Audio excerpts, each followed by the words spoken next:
So D J ಬಗ್ಗೆ first ನಾವು ಮಾತಾಡ್ತೀವಿ. ಯಾಕೆ ಡಿ ಜೆ ಮಾಡಬಾರದು, ಯಾಕೆ ಎಲ್ಲರಿಗೂ ಒಂದು ಯಾಕೆ ಪೊಲೀಸರು ಡಿ ಜೆ ಹಾಕ್ಕೊಂಡು ತೊಂದರೆ ಮಾಡ್ತಾ ಇದ್ದಾರೆ ಅಂದರೆ ಎಲ್ಲರ ತಲೆಯಲ್ಲಿದೆ. ನಾವು ಯಾಕೆ ಡಿ ಜೆ ಬೇಡ ಅಂದರೆ ಹೇಳ್ತೀವಿ ಅಂದರೆ, ನಾವು ಕಣ್ಣಲ್ಲಿ ನೋಡುವುದು ಡಿ ಜೆ ಹಾಕ್ಕೊಂಡು ಸಿಕ್ಕಾಪಟ್ಟ ಸೌಂಡ್ ಹಾಕೋ ಸಂದರ್ಭದಲ್ಲಿ ಪರ್ಸ್ನಲಿ ನಾನು ನೋಡಿದ್ದೀನಿ, ಸ್ಟ್ರೋಕ್ ಆಗಿದೆ ಜನರಿಗೆ. ಸೊ ಹಾರ್ಟ್ ಅಟ್ಯಾಕ್ ಬರ್ತದೆ. ಡಾಕ್ಟರ್ಸ್ ಕಡೆ ನಾನು ಮಾತಾಡಿದ್ದೀನಿ. ಡಾಕ್ಟರ್ಸ್ ಲಾಸ್ಟ್ ಇಯರ್ ನಾನು ಬೇರೆ ಜಿಲ್ಲೆಯಲ್ಲಿ ಇರುವಾಗ ವಿಡಿಯೋ ಕೂಡ ಮಾಡಿ ಕೊಟ್ಟಿದ್ದೀನಿ. ಹೆಂಗೆ ಆಗುತ್ತಂದ್ರೆ, ಪೇಸ್ ಮೇಕರ್ ಅಂದರೆ ಹೃದಯದಲ್ಲಿ ಒಂದು ಹಾಕ್ಕೊಳ್ತೀವಿ. ಹಾರ್ಟ್ ಬೀಟಲ್ಲಿ ಎಲೆಕ್ಟ್ರಿಕ್ ಸಿಗ್ನಲ್ ಕಮ್ಮಿ ಆಗುವಾಗ ನಾವು ಒಂದು ಪೇಸ್ ಮೇಕರ್ ಅಂದರೆ ಇಲ್ಲಿ ಹಾರ್ಟಲ್ಲಿ ಹಾಕ್ಕೊಳ್ತೀವಿ. ಅದೇ ರೀತಿಯಲ್ಲಿ ನಾರ್ಮಲ್ ಹಾರ್ಟಲ್ಲಿ ಇರುವವರೆಗೆ ಒಂದು ಡಿ ಜೆ ಸೌಂಡ್, ಸಿಕ್ಕಾಪಟ್ಟ ಡಿ ಜೆ ಸೌಂಡ್ ಇರುವ ಸಂದರ್ಭದಲ್ಲಿ it will influence the heart electrical signal ಅಂದರೆ ಹೇಳ್ತಾ ಇದ್ರು. ಅದರಿಂದ ಹಾರ್ಟ್ ಅಟ್ಯಾಕ್ ಬರೋದಕ್ಕೆ, ಸ್ಟ್ರೋಕ್ ಬರೋದಕ್ಕೆ ಚಾನ್ಸಸ್ ಇದೆ. ನಾರ್ಮಲ್ ಇರೋರಿಗೆ ಯಂಗ್ಸ್ಟರ್ಸು ಕೂಡ ಬರ್ತದೆ. ಎರಡು, ಇದು ಕುಣಿಯೋದು ಯಾರು? ಯಂಗ್ಸ್ಟರ್ಸ್ ಮಾತ್ರ ಕುಣಿತಾ ಇದ್ದೀವಿ. ಇರ್ರೆಸ್ಪೆಕ್ಟಿವ್ ಆಫ್ ಕಾಸ್ಟ್ ಕಮ್ಯುನಿಟಿ, ವಯಸ್ಸಾಗಿರೋರಿಗೆ ಅವ್ರಿಗೇನು ಉತ್ತರ ಕೊಡ್ತೀವಿ, ನಾವು ಮಾತ್ರ ಕುಣಿತಾ ಇದ್ದೀವಿ. ನಾಯಿಗಳಿಗೆ, ಪ್ರಾಣಿಗಳಿಗೆ, ಪಕ್ಷಿಗಳಿಗೆ ಅದು ಎಲ್ಲಿ ಹೋಗ್ತದೆ? ಸೊ ಇದರಲ್ಲಿ ನಾವು ಎಲ್ಲರೂ ಬದುಕಬೇಕಾ? ಒಬ್ಬರು ಒಂದು ದಿವಸ ಕುಣಿದು ಸಿಕ್ಕಾಪಟ್ಟ ಸೌಂಡ್ ಹಾಕೋದು ಮಾತ್ರ ಅಲ್ಲ. ಈಗ ಸುತ್ತಮುತ್ತ ನಾಯಿಗಳಿರ್ತದೆ, ಪ್ರಾಣಿಗಳಿರ್ತದೆ, ಎತ್ತು ಇರ್ತದೆ, ರೈತರು ಇರ್ತೀವಿ. ಅದು ಮಾತ್ರ ಅಲ್ಲ, ವಯಸ್ಸಾಗಿರುವವರಿಗೆ ತೊಂದರೆ ಆಗ್ತದೆ. ರಾತ್ರಿ ಟೈಮಲ್ಲಿ ಒಂದು ಸಾರಿ ನಿದ್ದೆ ಹೋಗಿ ಬಿಡ್ತಂದ್ರೆ ಮತ್ತೆ ಅವ್ರಿಗೆ ನಿದ್ರೆ ಬರಲ್ಲ. ಇನ್ನು ರಾತ್ರಿ ನಾವು ಪೂರ್ತಿ ಆಗ್ತೀವಿ. ಕೆಲವೊಬ್ಬರಿಗೆ 8 ಗಂಟೆಗೆ ಮಲಗಿ 4 ಗಂಟೆ 5 ಗಂಟೆ ಮಧ್ಯರಾತ್ರಿಯಲ್ಲಿ ಒಂದು ಸೌಂಡ್ ಹಾಕ್ಕೊಂಡು ಹೋಗಿಬಿಡ್ತಾರೆ. ಅಂದರೆ ಒಂದು ಸಾರಿ ನಿದ್ದೆ ಕೆಟ್ಟು ಹೋಗುತ್ತಂದ್ರೆ ಮತ್ತೆ ಬರಲ್ಲ. ಪ್ರತಿ ದಿವಸ ನಮಗೆ ಜಯಂತಿ ಅಂದರೆ ವರ್ಷದಲ್ಲಿ ಒಂದು 10 ಜಯಂತಿ, 10 ಬೇರೆ ಬೇರೆ ಫಂಕ್ಷನ್ಸ್ ಬರ್ತದೆ, ಮದುವೆ ಇರ್ತದೆ. ಪ್ರತಿ ಸಾರಿ ನಾವು ಇದಕ್ಕೆ ಅವಕಾಶ ಕೊಡ್ತೀವಿ ಅಂದರೆ ಅವ್ರ ಲೈಫ್ ಏನಾಗೋದು? ನಾವು ನಾಳೆ ನಮಗೆ ವಯಸ್ಸಾಗಲ್ವ? ಇದು ಮಾತ್ರ ಅಲ್ಲ, ಹಾಸ್ಪಿಟಲ್ಸ್ ಇದೆ. ಐ ಹ್ಯಾವ್ ಸೀನ್ ಪೇಷಂಟನ್ನು ಒಂದು ಕಡೆಯಿಂದ ಇನ್ನೊಂದು ಕಡೆ ಶಿಫ್ಟ್ ಮಾಡೋದು. ಜಯಂತಿ ಬಂದುಬಿಡ್ತಂದ್ರೆ ಹಾಸ್ಪಿಟಲ್ಲಿ ಇರೋಕ್ಕಾಗಲ್ಲ. ಹಾಸ್ಪಿಟಲಲ್ಲಿ ಆ ಝೋನ್ ಅಂದರೆ ಪರ್ಟಿಕ್ಯುಲರ್ಲಿ ಸೈಲೆಂಟ್ ಝೋನ್ ಅಂದರೆ ಮೆನ್ಷನ್ ಮಾಡಿರ್ತಾರೆ. ಸ್ಕೂಲ್ ಇರ್ತದೆ, ಸ್ಕೂಲ್, ಕಾಲೇಜ್, ಹಾಸ್ಪಿಟಲ್ ಯಾವುದು ನಮಗೆ ನೋಡಲ್ಲ. ಒಂದು 500 ಜನಕ್ಕೆ 1000 ಜನಕ್ಕೆ ನನಗೆ ಇವತ್ತು ಸೌಂಡ್ ಜೋರಾಗಿ ಬೇಕು, ಅದು ಮಾತ್ರ ಆಗ್ತೀವಿ. ಅದಕ್ಕೆ ಹೆಂಗೆ ನಾವು ಪರ್ಮಿಷನ್ ಕೊಡೋದು? ಎಷ್ಟು ಜನಕ್ಕೆ ತೊಂದರೆ ಆಗ್ತಾ ಇದೆ. ಸೊ ಚಿಕ್ಕ ಮಕ್ಕಳಿಗೆ, ಪ್ರೆಗ್ನೆಂಟ್ ಇರೋರಿಗೆ ಅಬಾರ್ಷನ್ ಆಗಿರೋ ಎಕ್ಸಾಂಪಲ್ಸ್ ಇದೆ. ಒಂದು ಕೇಸಲ್ಲಿ ಮೂರ್ನಾಡು ಅಂದರೆ ಒಂದು ಊರಿದೆ, ಕೂರ್ಗಲ್ಲಿ. ಅವತ್ತು ಡೆಲಿವರಿ ಆಗಿ 3 ದಿವಸ ಮನೆ ಸುತ್ತಮುತ್ತ ಆಗ್ತಾ ಇದ್ದಾರೆ. ಆ ಮಗುಕ್ಕೆ ಎಷ್ಟು ತೊಂದರೆ ಆಗಿರ್ತದೆ. ಕಾಲ್ ಮಾಡ್ತಾಯಿದ್ರು, ಸರ್ ಇಂತಾಗ ಆಗ್ತಾ ಇದೆ ಗಣೇಶ ವಿಸರ್ಜನೆಗೆ, ಸರ್ ನಮ್ಮ ಮನೆ ಹತ್ರನೇ ಸ್ವಲ್ಪ ಸೌಂಡ್ ಕಮ್ಮಿ ಮಾಡಿ. ನಮಗೆ ಕಾಳಜಿ ಇರಬೇಕಲ್ಲ ಇನ್ನೊಬ್ಬರ ಬಗ್ಗೆ. ನಮ್ಮ ಸುತ್ತಮುತ್ತ ನಾವು ಗಟ್ಟಿಯಾಗಿರೋರು ಮಾತ್ರ, ನಾನು ಈಗ ಗಟ್ಟಿಯಾಗಿದ್ದೀನಿ, ಡಿ ಜೆ ಮುಂದೆ ನಾನು ನಿಂತ್ಕೊಳ್ತೀನಿ, ಬಟ್ ಎಲ್ಲರೂ ನಿಂತ್ಕೊಳ್ಳೋಕ್ಕಾಗ್ತದ? ಆ ಮಗು 3 ದಿವಸ ಮಗು ನಿಂತ್ಕೊಳ್ಳೋಕ್ಕಾಗ್ತದ? Pregnant ladies ನಿಂತ್ಕೊಳ್ಳೋಕ್ಕಾಗ್ತದ? ನಾಯಿಗಳು, ಪ್ರಾಣಿ, ಪಕ್ಷಿ, ವಯಸ್ಸಾಗಿರೋರು, ಹಾಸ್ಪಿಟಲ್ ಪೇಷಂಟ್, ಇವರಿಗೆಲ್ಲ ಏನು ನಾವು ಮಿನಿಮಮ್ ಕಾಳಜಿ ಇರಬೇಕಲ್ಲ ಒಂದು ಸಮುದಾಯವಾಗಿ. ಸೊ ಅದಕ್ಕಾಗಿ ಡಿ ಜೆ ಬೇಡ ಅಂದರೆ ಸೆಂಟ್ರಲ್ ಗೌರ್ಮೆಂಟ್ ಹಿಂದಿದೆ, ಸುಪ್ರೀಂ ಕೋರ್ಟ್ ಆದೇಶ ಇದೆ. ನಾವು ಖುಷಿಯಾಗಿರಬಾರ್ದು ಅಂದರೆ ಯಾವುದೇ ಈ ಆದೇಶ ಮಾಡಿಲ್ಲ. ನಾವು ಖುಷಿಯಾಗಿ ಇದ್ದೀವಿ ಅಂದರೆ ಹೇಳಿಬಿಟ್ಟು ಒಂದು ಸಾವಿರಾರು ಜನಕ್ಕೆ ಬೇರೆಯವರಿಗೆ ತೊಂದರೆ ಮಾಡಬಾರದಂದರೆ ಈ ಆದೇಶ ಆಗಿದೆ. ಸೊ ಅದಕ್ಕಾಗಿ ಡಿ ಸಿ ಅವರು ಕೂಡ ಆದೇಶವನ್ನು ಬ್ಯಾನ್ ಮಾಡಿದ್ದಾರೆ. ಡಿ ಜೆಗೆ ಅವಕಾಶ ಇಲ್ಲ. ಸೌಂಡ್ ಸಿಸ್ಟಮ್ ಹಾಕ್ಕೊಳ್ಳಿ, 2 ಸೌಂಡ್ ಬಾಕ್ಸಸ್ ಹಾಕ್ಕೊಳ್ಳಿ, 2+2 ಹಾಕ್ಕೊಳ್ಳಿ. ಸೊ ಅದಕ್ಕೆ ಅವಕಾಶ ಇದೆ. ಎಲ್ಲ ಸಮುದಾಯಕ್ಕೆ, ಈ ಸಮುದಾಯರು ಕೊಡ್ತಾ ಇಲ್ಲ, ಆ ಸಮುದಾಯ. ನಾನು ಪೊಲೀಸ್ ಆಫೀಸರ್ ಇದ್ದೀನಿ, ನನಗೆ ಒಂದೇ ಒಂದು ಜಾತಿ, ಪೊಲೀಸ್ ಜಾತಿ. ಸೊ ಎಲ್ಲರಿಗೂ ಒಂದೇ ನಾನು ಹೇಳ್ತೀನಿ. ಸೊ 2+2 ಬಾಕ್ಸ್ ಮಾತ್ರ ಅವಕಾಶ ಇದೆ. ಅದಕ್ಕಿಂತ ಜಾಸ್ತಿ ಮಾಡ್ತೀರಂದರೆ ಆಲ್ರೆಡಿ ನಾನು ಹೇಳಿದ್ದೀನಿ, ಕೇಸ್ ಮಾಡ್ತಾರೆ, ಬಾಕ್ಸನ್ನು ಸೀಸ್ ಮಾಡ್ತಾರೆ. ಯಾರು ತೊಗೊಂಡು ಬರ್ತಾರೆ, ಇದರಲ್ಲಿ ಬಿಗ್ಗೆಸ್ಟ್ ಕ್ರಿಮಿನಲ್ ಯಾರು ಗೊತ್ತಾ? D J box owners. ಈಗ ನಮ್ಮ ಗಣೇಶ ವಿಸರ್ಜನೆ ಬರ್ತದೆ, ದೇವರ ಕಾರ್ಯಕ್ರಮ, ಅಂಬೇಡ್ಕರ್ ಜಯಂತಿ ಬರ್ತದೆ. ಅಂಬೇಡ್ಕರ್ ಅವರ ಏಷ್ಯಾನಲ್ಲಿ ಬಿಗ್ಗೆಸ್ಟ್ ಲೈಬ್ರರಿ ಇಟ್ಕೊಂಡಿದ್ದವರು. ಎಲ್ಲರೂ ಓದಬೇಕು, ಎಲ್ಲರೂ ಮೇಲೆ ಬರಬೇಕಂದ್ರೆ ಎಲ್ಲಿರೋರು. ಸೊ ಯಾವ ಜಯಂತಿ ಬೇಕಾರಲ್ಲಿ ಒಂದೇ ಒಂದು ಬರ್ತದೆ, ನಮ್ಮ ಭಾಷೆನೂ ಬರಲ್ಲ, ಬೇರೆ ಭಾಷೆಯಲ್ಲಿ ಐಟಮ್ಸ್ ಆಗ ಹಾಕ್ಕೊಂಡು ಇರ್ತಾರೆ. ಇದನ್ನೇ ನಾವು ಖುಷಿ ಪಡೋದನ್ನ, ಇದನ್ನೇ ನಾವು ಸಮುದಾಯಕ್ಕೆ, ನೆಕ್ಸ್ಟ್ ಜನ್ರೇಷನ್ಗೆ ಇದೇ ಸಂದೇಶ ನಾವು ಕೊಡಬೇಕಾ? ಸೊ ಅದಕ್ಕೆ ನಾವು ಅವಕಾಶ ಕೊಡಲ್ಲ. ಒಳ್ಳೆಯ ಸಂದೇಶವನ್ನು ನೀವು ಪ್ರತಿಯೊಂದು ಸಮುದಾಯವರು ನಾನು ಹೇಳ್ತೀನಿ, ಒಳ್ಳೆಯ ಸಂದೇಶವನ್ನು ಕೊಡಿ. ಇಲ್ಲಿ ಎಷ್ಟೋ ಒಂದು ಮ್ಯೂಸಿಷಿಯನ್ ಇರ್ತಾರೆ, ಡ್ರಮ್ಸ್ ಎಷ್ಟೋ ಒಂದು ವ್ಯತ್ಯಾಸವಾಗಿ ಡ್ರಮ್ಸ್ ಇರ್ತದೆ, ಮ್ಯೂಸಿಕಲ್ ಇನ್ಸ್ಟ್ರೂಮೆಂಟ್ಸ್ ಇರ್ತದೆ. ಅದಕ್ಕೆ ಅವಕಾಶ ಕೊಡಿ. ಲೋಕಲ್ ಸಾರ್ವಜನಿಕರಿಗೂ ಕೆಲಸ ಕೊಡಿ. ಈಗ ನೀವು ಡಿ ಜೆ ಹಾಕೋದಲ್ಲಿ ಯಾವನು ಬೆನಿಫಿಷರಿ? ಒಬ್ಬ 1 ಲಕ್ಷ 2 ಲಕ್ಷ ಅಂದರೆ ತೊಗೊಂಡು ಹೋಗ್ತಾನೆ. ಅದನ್ನೇ ನೀವು ಡ್ರಮ್ ಸೆಟ್ ಇರೋವರೆಗೂ ಕೊಡ್ತೀರಂದ್ರೆ 10 ಜನ ಬದುಕು ಚೆನ್ನಾಗಿರ್ತದೆ. ಲೋಕಲ್ ಮ್ಯೂಸಿಷಿಯನ್ಗೆ ಒಂದು ಅವಕಾಶ ಸಿಗ್ತದೆ. ವಾದ್ಯಗಳಿರ್ತದೆ, ವಾದ್ಯ ಗೋಷ್ಠಿ ಇರ್ತದೆ, ಅವ್ರಿಗೆ ಅವಕಾಶ ಸಿಗುತ್ತದೆ. ಇವ್ರಿಗೆಲ್ಲ ನೀವು ಕೆಲಸ ಕೊಡಲ್ಲ ಅಂದ್ರೆ ಆಫ್ಟರ್ 10-15 ಇಯರ್ಸ್ ಯಾರು ಬರ್ತಾರೆ ಈ ಕೆಲಸಕ್ಕೆ, ಯಾರು ಇರ್ತಾರೆ, ಏನು ಕೆಲಸ ಸಿಗ್ತದೆ ಜನರಿಗೆ? ನಾವು ಎಲ್ಲ ಕೆಲಸನೂ ಮಾಡಬೇಕಲ್ಲ, ಎಲ್ಲರಿಗೂ ಒಂದೊಂದು ಅವಕಾಶ ಇರ್ತದೆ. ಸೊ ಎಲ್ಲರ ಬದುಕನ್ನು ನೋಡಬೇಕಾ? ಈಗ DJ ಹಾಕ್ಬಿಟ್ಟು ಒಂದು ಕಿವಿ ಕೆಳದೆ ಹೋಗಬೇಕು, ಗರ್ಭಿಣಿಯವ್ರಿಗೂ ತೊಂದರೆ ಆಗಬೇಕು, ಪ್ರಾಣಿಗಳಿಗೂ ತೊಂದರೆ ಆಗಬೇಕು, ಇದೇ ಮಾಡಬೇಕಂದ್ರೆ ಇದಕ್ಕೆ ಅವಕಾಶ ಇಲ್ಲ. ಸೊ ಅವರ ಮೇಲ್ಗಡೆ DJ ಓನರ್ಸ್ ಯಾರ್ಯಾರು ಇಟ್ಕೊಂಡಿದ್ದಾರೋ ಕೇಸ್ ಹಾಕ್ತೀವಿ, ಸೀಸ್ ಮಾಡ್ತೀವಿ. ನಮ್ಮ ಮಾತಕ್ಕೆ ಬೆಲೆ ಇಲ್ಲ, ಕಾನೂನಿಗೆ ಬೆಲೆ ಇಲ್ಲ ಅಂದರೆ ನಾವು ಕಠಿಣ ಕ್ರಮ ಕೈಗೊಳ್ತೀವಿ. ಸೊ ಅವರ ಬೆನಿಫಿಷರಿ ಇದ್ದಾರೆ, ಅವ್ರಿಗೂ ಗೊತ್ತಿರಬೇಕು, ಕಾನೂನನ್ನು ಅವ್ರು ಪಾಲನೆ ಮಾಡಬೇಕು. ಆರ್ಗನೈಸರ್ಗೆ ಪ್ರೆಷರ್ ಇರ್ತದೆ, ಪೊಲಿಟಿಕಲ್ ಪಾರ್ಟಿಗೆ ಪ್ರೆಷರ್ ಇರ್ತದೆ, ಒಂದು ಯಾವುದೇ ಒಂದು ಸಂಘದವ್ರಿಗೆ ಸಮಸ್ಯೆ ಇರ್ತದೆ. ಯಾವುದು ಅವ್ರಿಗೆ ತೊಗೊಂಡು ಬರ್ತಾರಲ್ಲ, ಇವರು ತೊಗೊಂಡು ಬರ್ತಾರಲ್ಲ, ನೀವು ತೊಗೊಂಡು ಬನ್ನಿ ಅಂದ್ರೆ ಇವನು ಕಾನೂನು ಪಾಲನೆ ಮಾಡಬೇಕಲ್ಲ. ಸೊ DJ ಯಾರ್ಯಾರು ಓನರ್ಸ್ ಇದ್ದಾರೋ DJ ಓನರ್ಸ್ ಜೈಲಿಗೆ ಹೋಗೋದು ಖಂಡಿತ.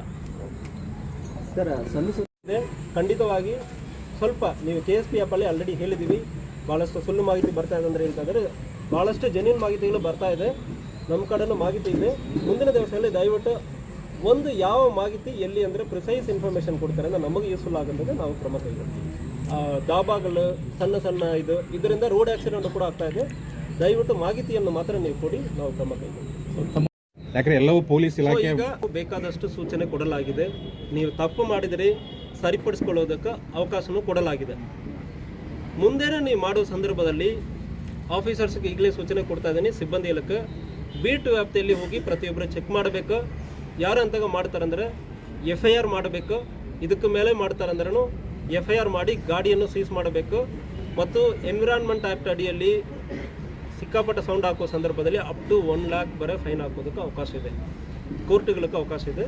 ನಾವು ಇದನ್ನು ತುಂಬ ಸೀರಿಯಸ್ ಆಗಿ ಪರಿಗಣಿಸ್ತೀವಿ. ಇಲ್ಲ ನಿಮ್ಮ ಪೊಲೀಸ್ ಇಲಾಖೆ 100% ನಾನು ಹೇಳುವುದು, ಯಾವುದೇ ಗಾಡಿಯಲ್ಲಿ ಓಡಾಡಿಸೋದು ಒಂದು ಸಣ್ಣ ಕ್ಲಿಪ್, ವಿಡಿಯೋ ಕ್ಲಿಪ್ ಇರಲಿ, ಆಡಿಯೋ ಕ್ಲಿಪ್ ಇರಲಿ, ಇಲ್ಲ ಆ ಗಾಡಿ ನಂಬರ್ ಯಾವುದೇ ಒಂದು ಹಳ್ಳಿಯಲ್ಲಿ ರಾತ್ರಿಯಲ್ಲಿ ಅವನು ಹಾಕ್ಕೊಂಡು ಹೋಗ್ತಾನಂದ್ರೆ ಆ ಗಾಡಿ ನಂಬರನ್ನು ಹಾಕಿ KSP ಆ್ಯಪಲ್ಲಿ ಹಾಕಿ ನಾವು ಕೇಸ್ ಮಾಡಿ ಕೊಡ್ತೀವಿ. ಸರ್ DJ ಸಂಬಂಧ ಇದು ಒಂದು ಪೊಲೀಸಲ್ಲಿ ಭಾಳಷ್ಟು ಜವಾಬ್ದಾರಿ ಇರ್ತದೆ, ಭಾಳಷ್ಟು ಶ್ರಮ ಇರ್ತದೆ, ಡೇ ಆ್ಯಂಡ್ ನೈಟ್ ಕೆಲಸ. ಸೊ ಅದಕ್ಕೆ ನಾವು ಇಲಾಖೆಯಲ್ಲಿ ಹೈರಾರ್ಕಿ ಭಾಳಷ್ಟು ಇರ್ತದೆ. ಆದರೆ ಕೂಡ ಇದೆಲ್ಲ ಬಿಟ್ಟು ಒಂದು ಮಾನವೀಯತೆಯ ರೀತಿಯಲ್ಲಿ ನೋಡುವ ಸಂದರ್ಭದಲ್ಲಿ ನನ್ನಲ್ಲಿಂದ ಶುರು ಮಾಡಿ, ನಮ್ಮ ಸೀನಿಯರ್ ಆಫೀಸಲ್ಲಿಂದ ಶುರು ಮಾಡಿ, because we are doing this work, ನಮ್ಮ ಲೈಫ್ ಎಕ್ಸ್ಪೆಕ್ಟೆನ್ಸಿನೇ ಕಮ್ಮಿ ಆಗಿರ್ತದೆ. ಡೇ ಆ್ಯಂಡ್ ನೈಟ್ ಪ್ರೆಷರ್ ಇರೋ ವರ್ಕ್. ಸೊ ಈ ಕಳ್ತನದಲ್ಲಿ ಅರ್ಧ ಕಳ್ತನದಲ್ಲಿ ಅಕ್ಯೂಸರನ್ನು ರಾತ್ರಿ ಕರ್ಕೊಂಡು ಬಂದಿದ್ದೀವಿ. ರಾತ್ರಿ ಕಳ್ತನದಲ್ಲಿ ನಿದ್ದೆ ಇಲ್ಲದೆ ಹೋಗಿ ಕರ್ಕೊಂಡು ಬಂದಾರೆ. ಸೊ ಅವರು ತಮ್ಮ ಹೆಲ್ತನ್ನು ನೋಡ್ಕೊಳ್ಬೇಕು. ಸೊ ಆ ಕಾಳಜಿ ಕೂಡ ನಮಗಿದೆ. ಇಷ್ಟೊಂದು ಶ್ರಮಪಟ್ಟು ಕೆಲಸ ಮಾಡ್ತಾ ಇದ್ದಾರೆ.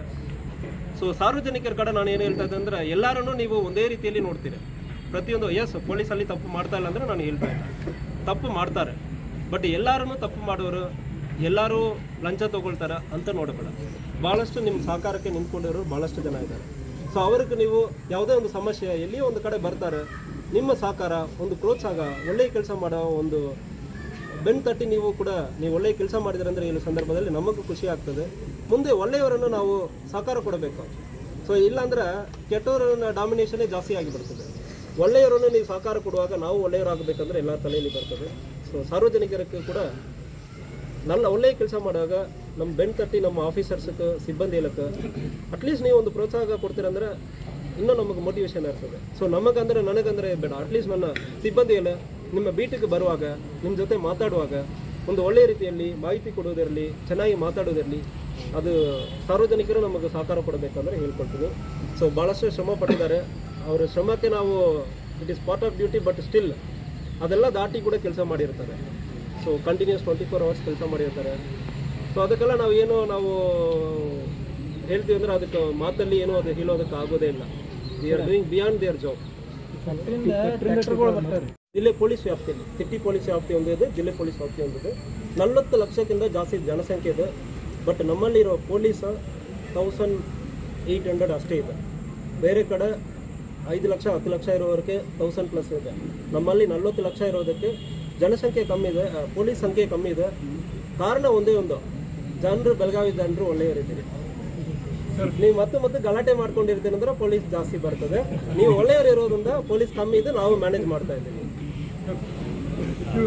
ಬರ್ತಾ ಇದೆ ಇನ್ನೂ ಒಂದು 3 ತಿಂಗಳಲ್ಲಿ ಇಲ್ಲ ಒಟ್ಟು ಮೀಟ್ರ್ ಬಡ್ಡಿ ಬಡ್ಡಿ ಹಾಕ್ಕೊಂಡು ವಸೂಲಿ ಮಾಡ್ತಾ ಇರೋದು. ಇಂಥ ಮಾಹಿತಿ ನಮಗೆ ಕಂಪ್ಲೇಂಟ್ ಆಗಿ ಬರ್ತಾ ಇಲ್ಲ. ಗೋಕಾಕ್ ಜನರಿಗೆ ನಾನು ಹೇಳ್ಕೊಳ್ಳೋದು ಏನಂದರೆ, ಮೀಟ್ರ್ ಬಡ್ಡಿ ಯಾವನು ಮಾಡಿಕೊಂಡು ನಿಮ್ಮ ಜಮೀನನ್ನು ಬರ್ಸ್ಕೊಂಡಿದ್ದಾನಂದ್ರೆ ಯಾವುದೂ ಎದುರ್ಕೊಳ್ಳಬೇಡ, ನಮ್ಮ ಕಡೆ ಬನ್ನಿ. ರಿಜಿಸ್ಟ್ರೇಷನನ್ನು ನಾವು ಕ್ಯಾನ್ಸಲ್ ಮಾಡೋದಕ್ಕೆ ಅವಕಾಶ ಇದೆ. ಮೀಟ್ರ್ ಬಡ್ಡಿ ಯಾವನು ತೊಗೊಳ್ತಾನಂದ್ರೆ ಜೈಲಿಗೆ ಹಾಕ್ತೀವಿ. ಯಾರು ಬಂದು ತೊಂದರೆ ಮಾಡೋದು ಯಾವುದು ಮಾಡ್ತಾನಂದ್ರೆ ಹೊಸ ಆ್ಯಕ್ಟು ಇದೆ, ಹಳೆಯ ಆ್ಯಕ್ಟು ಇದೆ. ಯಾರೇ ಬಂದು ಒಂದು ಮೀಟ್ರ್ ಬಡ್ಡಿ ಹಾಕಿ ತೊಂದರೆ ಮಾಡೋ ಸಂದರ್ಭದಲ್ಲಿ ಯಾರಿಗೆ ಅವಕಾಶ ಇಲ್ಲ, ಕಠಿಣ ಕ್ರಮ ಕೈಗೊಳ್ತೀವಿ. ದಯವಿಟ್ಟು ನೀವು ಮುಂದೆ ಬರಬೇಕು. ನಿಮಗೆ ಹೆದರಿಕೆ ಇದೆ ಅಂದರೆ ನನ್ನ ಕಡೆನೂ ಕೂಡ ಬನ್ನಿ, 100% ನಾನು FIR ಮಾಡಿ ಕೊಡ್ತೀನಿ. ಅದನ್ನು ಸಂಪೂರ್ಣವಾಗಿ ನಾವು ಸ್ಟಾಪ್ ಮಾಡಬೇಕು. ಸೊ ಯಾರು ರಿಜಿಸ್ಟರ್ಡ್ ವೆಂಡರ್ 24%, 14% ಅದರ ಒಂದು ಲಿಮಿಟ್ ಇದೆ. ಸ್ಟೇಟ್ ಗೌರ್ಮೆಂಟಲ್ಲಿ ಲೆಸ್ ದೆನ್ 20% ಮಾತ್ರ ನೀವು ಕಲೆಕ್ಟ್ ಮಾಡಬೇಕಂದ್ರೆ ಇದೆ.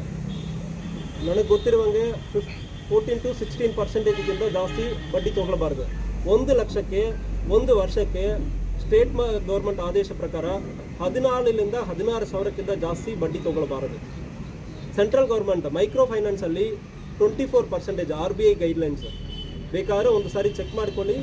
1 ಲಕ್ಷಕ್ಕೆ 24,000ಕ್ಕಿಂತ ಜಾಸ್ತಿ ಬಡ್ಡಿ ಯಾರು ತಗೊಳ್ತಾರಂದ್ರೆ ಸೆಂಟ್ರಲ್ ಗೌರ್ಮೆಂಟ್ ಆದೇಶ ಪ್ರಕಾರ ರಿಜಿಸ್ಟರ್ಡ್ ಮೈಕ್ರೋ ಫೈನಾನ್ಸ್ ಅವರು ಬಿಟ್ಟು ಅನ್ರಿಜಿಸ್ಟರ್ಡ್ ಆಗಿ ಯಾರು ನಾವು ಹಣ ಕೊಡ್ತೀವಿ, ಜಮೀನು ಬಾರಿಸ್ಕೊಳ್ತೀವಿ, ಮನೆ ಬಾರಿಸ್ಕೊಳ್ತೀವಿ ಅಂದರೆ ಯಾರು ಬರ್ತಾರಂದ್ರೆ ಅವರು ಕೂಡ ಮೈಕ್ರೋ ಫೈನಾನ್ಸ್ ಇರಲಿ, ಯಾರು ಬೇಕಾದ್ರೆ ಇರಲಿ, ನಿಮ್ಮ ಕಡೆ ಬಂದು ಗಲಾಟೆ ಮಾಡೋದಕ್ಕೋ, ಬೈಯೋದಕ್ಕೋ, ಮನೆ ಮುಂಚೆ ರಾತ್ರಿ ಹಗಲು ನಿಂತ್ಕೊಳ್ಳೋದಕ್ಕೋ ಅವಕಾಶ ಇಲ್ಲ. ಸೊ ಯಾರು ಅಂಥ ರೀತಿಯಲ್ಲಿ ಜಾಸ್ತಿ ಬಡ್ಡಿ ಕೊಡ್ತಾರಂದ್ರೆ ರಾಜು ಮುರ್ಕಿಬಾವಿ 25 ವಯಸ್ಸು, ನಲ್ಲನಹಟ್ಟಿ ವಿಲೇಜ್. ಮಾರುತಿ ವಾಲಿಕರ್, ನಲ್ಲನಹಟ್ಟಿ ವಿಲೇಜ್ 25 ವಯಸ್ಸು. ಬಸವರಾಜ್ ಹೊರಟ್ಟಿ 35 ವಯಸ್ಸು, ನಲ್ಲನಹಟ್ಟಿ ವಿಲೇಜ್. ಯಲ್ಲಪ್ಪ ಕುಳ್ಳೂರ್ 38 ವಯಸ್ಸು, ನಲ್ಲನಹಟ್ಟಿ ವಿಲೇಜ್. 2 ಪಂಪ್ ಸೆಟ್ ಇಲ್ಲಿ ಇದೆ, ಅದು ಕೂಡ ರಿಕವರಿ ಮಾಡಿದ್ದೀವಿ. 13 ಕಡೆ ಒಂದು 88 kg ತೂಕ ಇರೋ ಒಂದು 13 ಕಡೆ ವೈರ್ ಕಳ್ತನ ಮಾಡಿರ್ತಾರೆ. ಇವರು ವೈರ್ ಕಳ್ತನ ಮಾಡೋದಕ್ಕೆ ಯೂಸ್ ಮಾಡಿರುವ ಬೈಕ್ ಮತ್ತು ಟಾಟಾ ಏಸ್ ಎರಡನ್ನು ಕೂಡ ನಾವು ರಿಕವರಿ ಮಾಡಿದ್ದೀವಿ. ಚಿಕ್ಕಡೊಳ್ಳಿ ಗ್ರಾಮದಲ್ಲಿ ಈ ಅಫೆನ್ಸಸ್ ಆ ಸುತ್ತಮುತ್ತ ಆಗಿದೆ. ಇವರು ಸುಮಾರು ಒಂದು ಪೂರ್ವಕವಾಗಿ ದುರುದ್ದೇಶದಿಂದ ಅವರ ಮೇಲೆ ಕೇಸ್ ಆ್ಯಪ್ನಲ್ಲಿ ಒಂದು ಇದನ್ನ ಹಾಕ್ತಿರ್ತಾರೆ, ಅವರು ಅರ್ಜಿ ಹಾಕ್ತಿರ್ತಾರೆ ಸರ್.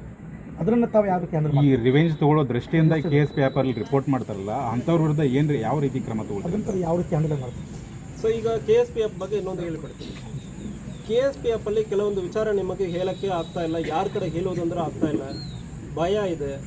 ಅಂಥ ಸಂದರ್ಭದಲ್ಲಿ ಉದಾಹರಣೆಗೆ ಬಸ್ ಸ್ಟ್ಯಾಂಡಲ್ಲಿ UTCing ಮಾಡ್ತಾರೆ, ಸ್ಕೂಲ್ ಕಾಲೇಜಲ್ಲಿ ಹುಡುಗರಿಗೆ ತೊಂದರೆ ಕೊಡ್ತಾ ಇದ್ದಾರೆ. ಸೊ ಇದನ್ನು ನೀವು ಯಾರ ಕಡೆನೂ ಹೇಳೋಕ್ಕಾಗ್ತಾ ಇಲ್ಲ.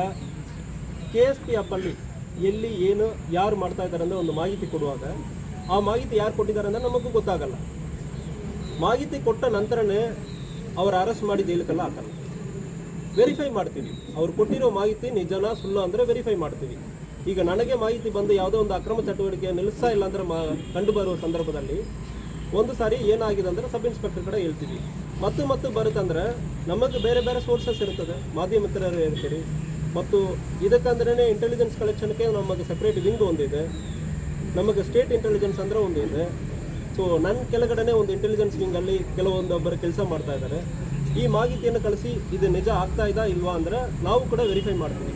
ಇಲ್ಲಿ ಲೋಕಲ್ ಸ್ಟೇಷನಲ್ಲಿ ಮಾಹಿತಿ ಕೊಟ್ಟು ಯಾಕೆ ಬಂದ್ ಮಾಡ್ತಾ ಇಲ್ಲ ಅಂದರೆ ಹೇಳ್ತೀವಿ.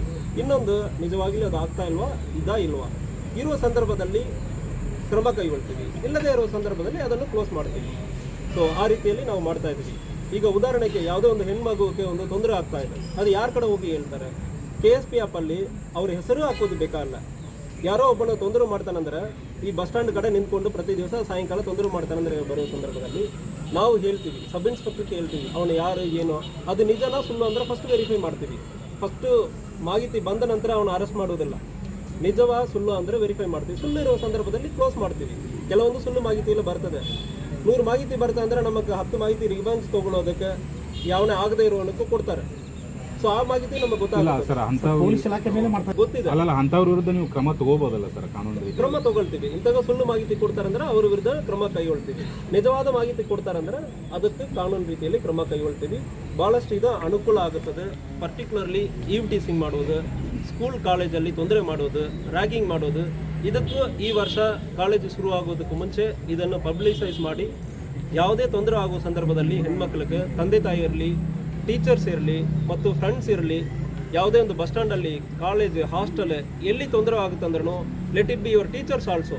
ಯಾರೋ ಒಬ್ಬರು ಟೀಚರ್ ಯಾರೋ ಒಂದು ಹುಡುಗರಿಗೆ ತೊಂದರೆ ಮಾಡೋ ಸಂದರ್ಭದಲ್ಲಿ ಆ ಮಾಹಿತಿಯನ್ನು KSPF ಅಲ್ಲಿ ಮಾಡುವ ಸಂದರ್ಭದಲ್ಲಿ ನಾವು ಯಾರಕ್ಕೆ ಹೇಳದೆ ಮಫ್ಟಿಯಲ್ಲಿ ಬಂದು ವಿಚಾರಣೆ ಮಾಡ್ತಾ ಇದ್ದೀವಿ.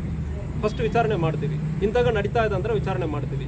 ಒಂದು ವೇಳೆ ಆಗುವ ಸಂದರ್ಭದಲ್ಲಿ ಕಾನೂನು ರೀತಿಯಲ್ಲಿ ಕ್ರಮ ಕೈಗೊಳ್ತೀವಿ. ಕೆಲವೊಂದು ರೀತಿಯಲ್ಲಿ ಸಣ್ಣ ಪುಟ್ಟ ಇಶ್ಯೂಸ್ ಇರ್ತದೆ, ಹುಡುಗರಿಗೆ ಏನು ಗೊತ್ತಿಲ್ಲದೆ ಮಾಡಿರ್ತಾರೆ, ಅವ್ರಿಗೆ ಬುದ್ಧಿ ಹೇಳಿ ಮುಂದೆ ಮಾಡ್ತಾರೆ ಅಂದರೆ ಕೇಸ್ ಆಗುತ್ತೆ ಅಂದ್ರೆ ಬುದ್ಧಿ ಹೇಳ್ತೀವಿ.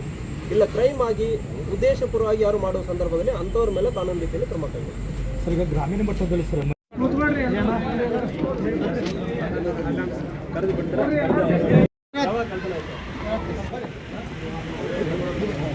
ನೆಕ್ಸ್ಟ್ ತಗೊಳ್ಬೇಕಂತ ಕೇಳ್ಕೊಳ್ತಾ ಇದ್ದೀನಿ. ನೆಕ್ಸ್ಟ್ ಲೋಹಾರ್ ಅವರು.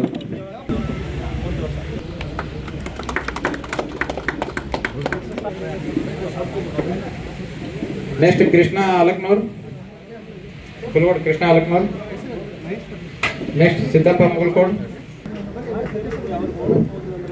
ನೆಕ್ಸ್ಟ್ ಕುಲಗೋಡ್ ನೋಡ್ರಿ.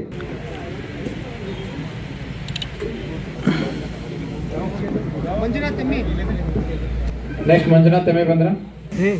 ನೆಕ್ಸ್ಟ್ ಪರಶುರಾಮ್ ಬನ್ನಿ ಶೆಟ್ಟಿ ಗದಾಡಿ.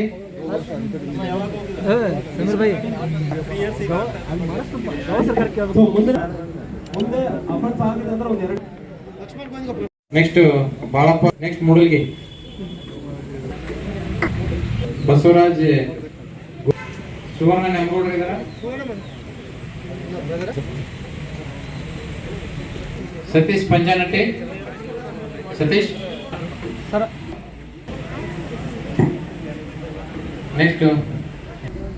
ನೆಕ್ಸ್ಟ್ ಉಮಾ ಸೋನಾಜೆ ವ್ಯಾಪಾರ ಕಿ.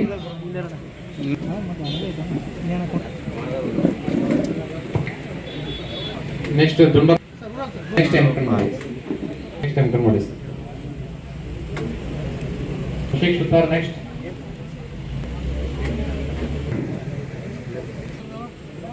ಸಾಗರ್. ಮೋಹನ್ ಸಿಂಗ್ ರಜಪೂತ್.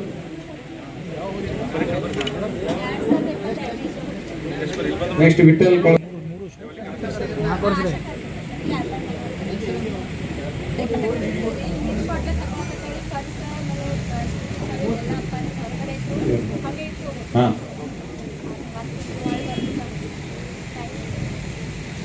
ಮೋಹನ್ ಸಿಂಗ್ ರಜಪೂತ್.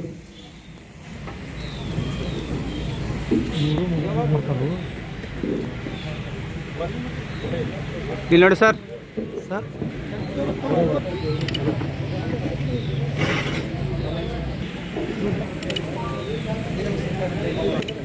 ಹುಕ್ಕೇರಿ